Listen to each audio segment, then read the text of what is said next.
वंदे मातरम। Welcome to R Rahul classes. आज का सेशन बिहार बोर्ड में प्रत्येक बार आने वाले महत्वपूर्ण प्रश्नों पर आधारित है। तो चलिए आज का सेशन आरंभ करते हैं। प्रश्न संख्या 1, 2x² माइनस 8x प्लस 6 बराबर 0 का शून्य ज्ञात करना है। तो शून्य ज्ञात करने के लिए क्या करते हैं, तो दो विधि होता है। एक गुणनखंड करते हैं और दूसरा द्विघात सूत्र का उपयोग करते हैं। तो चलिए गुणनखंड सूत्र का उपयोग कर हम शून्य ज्ञात करते हैं। तो देखिए सबसे पहले गुणनखंड निकालने के लिए क्या करना पड़ता है, तो अचर अचर का गुना करना पड़ता है। नहीं तो अचर अचर 6 और 2 का गुना करेंगे तो 6 दूनी 12। अब आपको 12 का अभाज्य गुणनखंड करना होगा। क्या करना होगा, अभाज्य गुणनखंड करना होगा। तो 12 का अभाज्य गुणनखंड करते हैं तो 12, 2 से 6, 2 से 3, 3 से 1। अब देखिए आपको 2, 4 और 4 3 12 तीनों को मिलाकर जोड़कर या घटाकर या गुना करके आपको 8 लाना है। क्या लाना है, 8 लाना है। तो देखिए 8 लाने के लिए हम क्या करेंगे, तो देखो 3 दूना 6 और 2 8। यदि इसको गुना करके हम इसमें जोड़ लेते हैं तो 8 आ जाता है। तो हम इसी प्रकार से करेंगे। तो देखिए 2x² माइनस में है इसलिए हम माइनस का उपयोग करते हैं। तो माइनस कितना, 6x माइनस 2x प्लस 6 बराबर 0। अब क्या करेंगे, तो देखिए इसमें देखेंगे कि दोनों में कॉमन पद क्या है। दोनों में कॉमन पद क्या है, तो देखिए 2 और 2 3 6 कॉमन है। x² मतलब x कॉमन है। तो क्या कॉमन करेंगे, तो 2x कॉमन करेंगे। तो देखिए 2x से 2x² में भाग लगाते हैं तो कितना बचा, x बचा और माइनस 2 से 6 में भाग लगाइए, 2 3 6 और x से x कट गया तो बच गया 3। अब देखिए माइनस 2x प्लस 6 इसमें क्या कॉमन है, तो माइनस 2x प्लस 6 में माइनस 2 कॉमन है। क्या है कॉमन, माइनस 2 है कॉमन। तो माइनस 2 कॉमन करते हैं तो हो जाएगा x माइनस 3। देखिए गुणनखंड करने का एक नियम होता है कि जो कोष्ठ में आता है दोनों कोष्ठ बराबर होना चाहिए। क्या होना चाहिए, दोनों कोष्ठ बराबर होना चाहिए। तो देखिए दोनों कोष्ठ बराबर आ रहा है। अब क्या करेंगे, तो 2x माइनस 2 और इस दोनों कोष्ठ में से कोई एक 2x माइनस 2 और x माइनस 3 बराबर 0। अब शून्यक निकालते हैं तो 2x माइनस 2 बराबर 0। तो क्या करेंगे 2x और देखिए अचर पद बराबर के कहाँ रहता है, तो दाएं तरफ। तो दाएं तरफ ले जाते हैं तो माइनस 2 क्या हो जाएगा, प्लस 2 या x बराबर हो जाएगा 2 और x के गुना में 2 है तो क्या हो जाएगा, बराबर के उस तरफ भागा में। तो 2 एकम 2, इसीलिए x बराबर क्या आ गया 1। x बराबर क्या आया 1। लिखेंगे पुनः x माइनस 3 बराबर 0। तो इसीलिए x बराबर देखिए x बराबर क्या हो जाएगा, तो माइनस 3 बाएं तरफ जाएगा, दाएं तरफ से तो क्या होगा, तो प्लस 3 लिखना पड़ेगा। अतः x बराबर 1,3 ans। आंसर समझ में आया। प्रश्न संख्या 2, x प्लस वाई बराबर 14 और x माइनस वाई बराबर 4 को प्रतिस्थापन विधि से हल करें। तो देखिए प्रतिस्थापन बनाने के लिए आपको देखना पड़ेगा कि दोनों पदों को जोड़ रहे हैं या घटाया होगा। तो इसमें अचर पद जो है वह कम किस में है, यानी छोटा कौन सा आपको देखने में लग रहा है। जो छोटा देखने में लगे उसे क्या करेंगे हम, तो प्रतिस्थापित करेंगे। क्या करेंगे, प्रतिस्थापित करेंगे। तो देखिए हमारे हिसाब से हमें x माइनस वाई बराबर 4 जो है वह हमें छोटा नज़र आ रहा है। नहीं तो हम लिखते हैं x प्लस वाई बराबर 14 समीकरण 1 और x माइनस वाई बराबर 4 समीकरण दू। अब किसको हम प्रतिस्थापित कर रहे हैं, किसको बदलने जा रहे हैं, तो छोटा हमारे नज़र में x माइनस वाई बराबर 4 है, तो इसको बदल रहे हैं। तो लिखेंगे क्या, समीकरण 2 को, अब देखिए किसके पद में हम लिखना चाहते हैं, तो किसके पद में, y को हम उस तरफ ले जाना चाहते हैं बाएं तरफ, तो y के पद में लिखेंगे। तो लिखेंगे समीकरण 2 को y के पदों में लिखने पर तो y के पद में हम लिखना चाहते हैं तो लिख सकते हैं x माइनस वाई बराबर 4, इसीलिए क्या लिखेंगे, x बराबर 4 प्लस वाई, नहीं इसको समीकरण हम क्या मान लेंगे, तो 3 मान लेंगे। यहाँ तक समझ में आ रहा है। अब देखिए इसमें नियम होता है कि जिस समीकरण को हम बदल लिए हैं उसमें समीकरण 3 का मान नहीं रखेंगे। जिस समीकरण को हम बदल लिए हैं उस समीकरण में मान हम नहीं रखेंगे। तो समीकरण 2 को बदले हैं तो किस में मान रखेंगे, हम समीकरण 1 में मान रखेंगे। तो चलिए देखते हैं, लिखेंगे अब समीकरण 1 में x का मान प्रतिस्थापित करने पर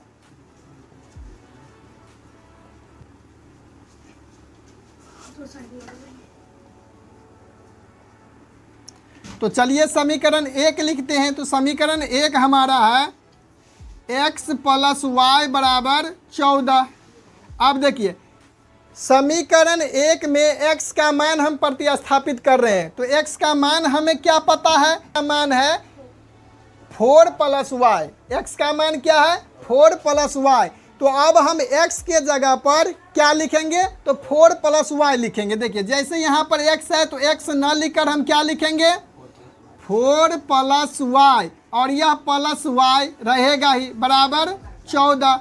अब देखिए 4 प्लस इधर से बाएं तरफ जाएगा तो माइनस हो जाएगा, तो y को जोड़ लीजिए। तो y को जोड़िए तो 2y बराबर 14 माइनस 4, तो 14, तो 2y बराबर 14 में से 4 गया तो 10, और इसीलिए y बराबर क्या हो जाएगा, तो 10, और देखिए y के गुना में था उस तरफ जाएगा तो भागा में, तो 10/2 बराबर 10/2 बराबर कितना, 5। समझ में आ रहा है। चलिए अब हमें y का जो मान है वह कितना आ गया, 5 आ गया। तो अब हम समीकरण 3 में x का मान रख लेते हैं, y का मान रख लेते हैं। तो लिखेंगे समीकरण 3 में y का मान रखने पर, तो समीकरण 3 देखिए क्या है, तो x बराबर 4 प्लस वाई, तो यह लिखेंगे x बराबर 4 और y का मान हमें कितना आया है, +5, तो इसीलिए x बराबर कितना आ गया, 9। नीचे लिख दीजिए अतः x बराबर 9, y बराबर 5 ans। आंसर समझ में आया।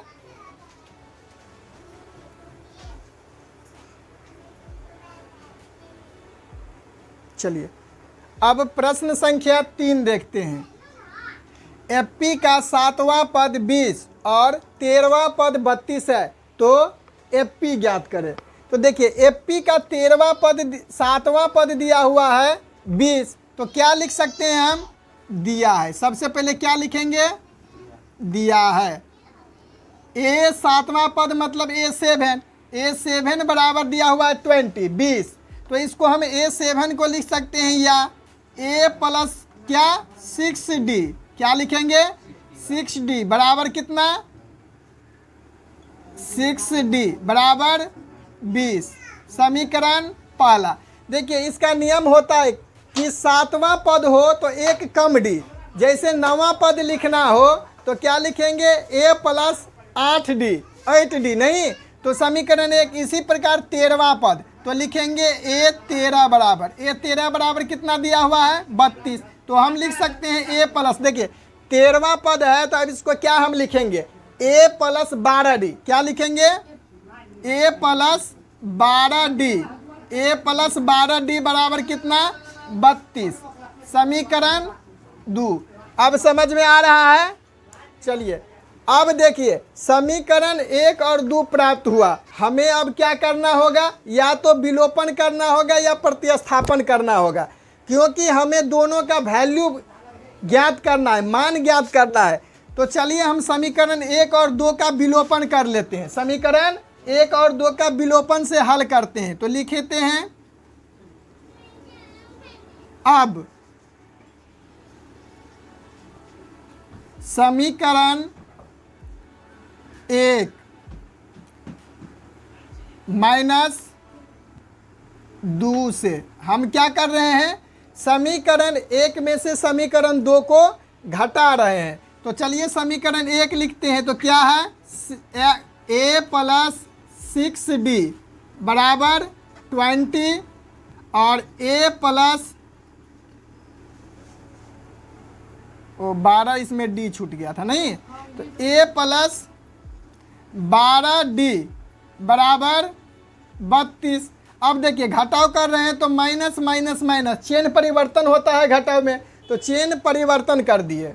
अब देखिए a से a घट गया या कट गया, तो घट गया 0। अब देखिए 12d में से 6d गया तो माइनस ज़्यादा है अंक, तो माइनस 6d, 6d बचा, और इधर देखिए 32 में से 20 गया, 32 में से 20 गया तो कितना बचा माइनस 12, कितना बच रहा है माइनस 12, यही।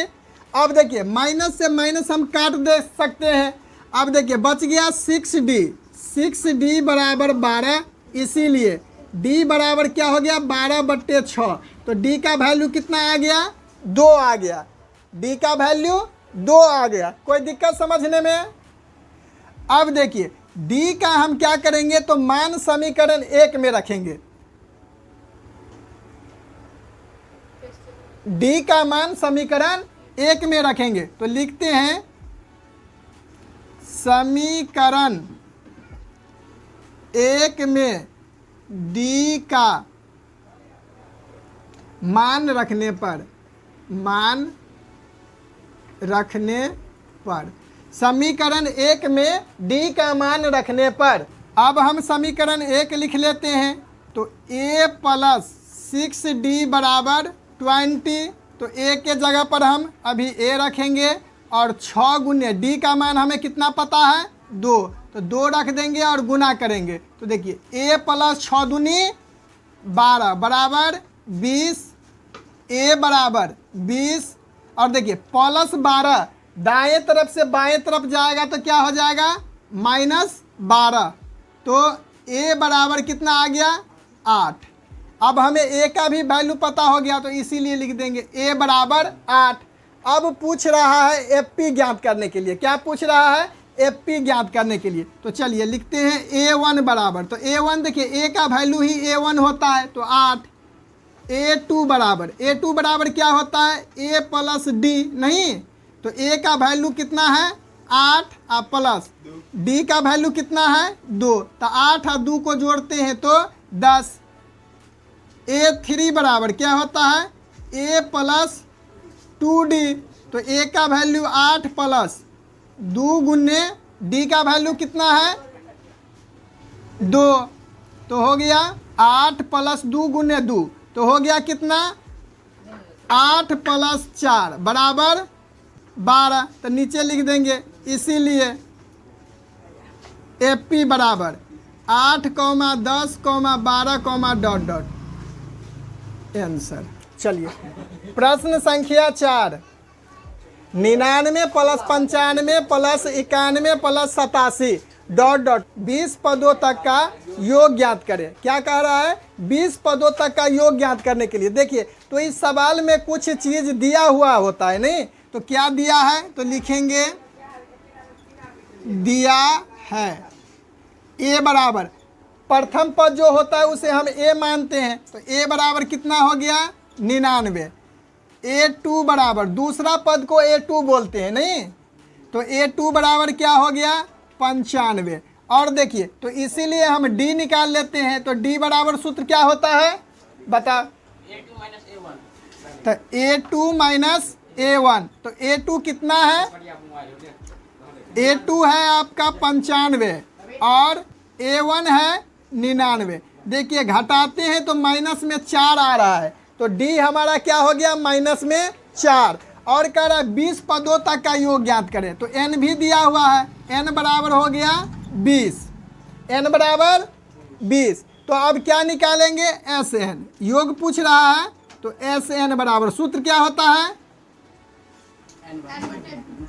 हाँ n/2 into 2a plus n-1 into D. तो चलिए S20 निकालते हैं, हम क्या निकालते हैं S20 निकालते हैं नहीं, तो सूत्र होता है n/2, तो n के जगह पर देखिए क्या रखेंगे 20/2, 20/2 इंटू 2a, तो 2 गुने a के जगह पर कितना रखेंगे हम 99, a के जगह पर 99 प्लस n कितना है 20 माइनस 1 और d कितना आया है माइनस में 4। कोई दिक्कत समझने में, देखिए n के जगह पर n का मान रखे तो 20/2, 2 सूत्र में था 2a, तो a का मान कितना है 99, तो 99 रख दिए, कोई दिक्कत, इंटू n-1, तो n हो गया 20 और माइनस 1 और d का मान आया है माइनस में 4, तो वही मान यहाँ पर हम क्या रख दिए माइनस में 4 रख दिए। तो चलिए अब आगे बढ़ाते हैं, तो 20/2 इंटू 99 दूना, तो 9 दूनी 18 का 8 हासिल 1, 9 दूनी 18 1 19, तो 198 प्लस 20 में से 1 गया तो 19 माइनस 4, 20/2 198, अब देखिए प्लस और गुना करते हैं, प्लस माइनस माइनस 19 चौक 76। अब देखिए तो 20/2 और घटा लीजिए, प्लस माइनस माइनस हो जाएगा, तो 198 माइनस कितना 76, तो 20/2 और 8 6 गया, 8 में से 6 गया तो 2 और 19 में से 7 गया, तो 19 में से 7 गया तो 12, कितना आया 122। तो अब देखिए 20/2 गुने 122 काट लेते हैं तो 10, तो क्या हो गया 1220, 10 से गुना किए तो 1220 आपका आंसर आ गया। कोई दिक्कत समझने में। प्रश्न संख्या 5, 6 से विभाजित 100 से कम प्राकृत संख्याओं का योग ज्ञात करें। तो 6 से विभाजित, तो सबसे पहले आपको 100 से कम देखना है, तो 100 से कम प्राकृत संख्या की शुरुआत कितने से होता है 1 से, और 100 से कम देखना है, क्या देखना है 100 से कम। तो देखिए सबसे पहले 6 से विभाजित प्रथम संख्या क्या है, 6 से विभाजित प्रथम संख्या नहीं, तो लिखते हैं 1 और 100 के बीच, 1 और 100 के बीच 6 से विभाजित, क्या लिखेंगे 6 से विभाजित प्रथम संख्या, और प्रथम संख्या को क्या मानते हैं a मानते हैं, तो प्रथम संख्या बराबर क्या हो जाएगा 6, प्रथम संख्या क्या विभाजित हो रहा है 6, और देखेंगे 100 से कम नहीं, 100 से कम 6 से विभाजित, देखेंगे 100 से कम 6 से विभाजित अंतिम संख्या क्या है, अंतिम संख्या, तो लिखेंगे 6 से विभाजित 100 से कम अंतिम संख्या। तो अंतिम संख्या को क्या हम मानते हैं an। तो an बराबर क्या हो जाएगा, तो देख लीजिए an बराबर 6 से विभाजित जो हो अंतिम संख्या। तो देखिए कैसे निकालेंगे, तो 100 में हम 6 से भाग लगाएंगे। क्या करेंगे, 100 में 6 से भाग लगाएंगे तो 6 एकम 6, बच गया कितना 4, और 4 पर 0 उतार देंगे तो 6 36, तो 36। देखिए शेष कितना आ रहा है 4, शेष कितना आ रहा है 4। तो 100 में से 4 घटा देंगे, 100 में से 4 क्या करना है, घटाना है। क्या करना है, घटाना है। तो 100 में से 4 गया तो कितना बच गया 96। वही 96 हम यहाँ लिख रहे हैं। कोई दिक्कत समझने में। अब देखिए यह आपको यहाँ नहीं, यह किसी रफ पेज पर कर लेना है। समझ में आ रहा है। अब देखिए हमें ए पता हो गया, an पता हो गया, और कहता है 6 से विभाजित, तो इसलिए d भी 6 होगा क्योंकि सब पद 6 के अंतर पर आएगा। तो लिख देंगे d बराबर कितना 6, a हो गया 6, d हो गया 6। तो सबसे पहले हमें क्या निकालना होगा, n निकालना होगा। तो लिखते हैं an बराबर, तो सूत्र क्या होता है, a plus n minus 1 into D. तो देखिए an का वैल्यू हमें पता है 96, तो a के जगह पर हम रखते हैं 6, n हमें नहीं पता है -1, लेकिन d तो पता है 6, बराबर कितना 96। तो चलिए 6 प्लस 6 से n में गुना करते हैं तो 6n माइनस 6 बराबर 96। आगे बढ़ते हैं। देखिए अब 6 में 6 घटाते हैं, नहीं 6 में 6 घटाते तो कोई परिवर्तन तो हो नहीं रहा है। तो लिख देंगे 6n बराबर 96, या n बराबर 96/6। इसीलिए n बराबर देखिए 6 एकम 6 तो बच गया 3, तो 6 36 16। तो n बराबर कितना हो गया 16। अब n जैसे ही 16 आया है तो पूछ रहा है प्राकृतिक संख्याओं का योग, नहीं तो सभी का तो Sn निकालना पड़ेगा। योग के लिए क्या करना पड़ेगा, Sn निकालना पड़ेगा। तो लिखते हैं Sn बराबर, पीछे में अब लिख दीजिएगा Sn बराबर, तो सूत्र होता है क्या, n/2 into 2a plus n minus 1 into D, यही सूत्र होता है। तो चलिए हम s कितना निकालेंगे, 16 निकालेंगे, s 16, क्योंकि n 16 प्राप्त हुआ है तो s 16 निकालेंगे। तो n के जगह पर 16, तो n/2 इंटू 2a, तो 2 गुने a का वैल्यू देखिए कितना है 6 प्लस n तो हमें पता है अब 16 माइनस 1, और d पता है हमें 6, मान रखते हैं सबका। तो हो गया 16/2, 6 दूना 12 प्लस 15 गुने 6, 16/2,